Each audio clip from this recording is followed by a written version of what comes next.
Are they being scammed? Because if you think about the promise they're signing up to, even through the lens that you've just described, they're being marketed something. Sure. Is that institution delivering the value that they're being marketed? I.e., I guess the promise is that you'll have a better career, you'll earn more money if I go to university and do a business degree. Is that being delivered? The answer to that is it depends.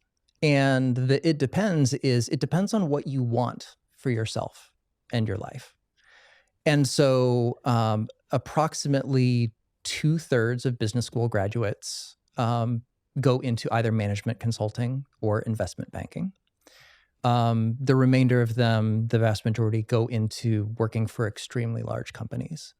And so if you want your life to look like that, then the promise that is very often delivered but with business school programs is you're essentially buying yourself a very expensive interview to have an opportunity at a company or a firm or an industry where that is the primary mode of getting into it.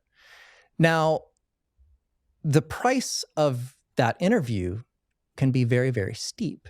And so the top 10 business schools, as we're talking right now, charge anywhere between $240,000 and $250,000 for a 2-year program. That's an enormous amount of money, and that's usually financed with debt. And so if you don't have for example, if you're not working for a company that is willing to sponsor your way through and pay the tuition costs, most of these degrees are financed with debt.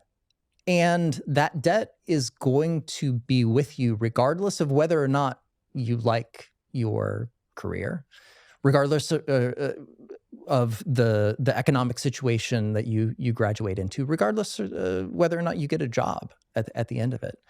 So you're taking on an enormous obligation, spending a lot of money, borrowing a lot of money, with a very unsure outcome at the end. Is there any correlation between getting an MBA and long-term career success?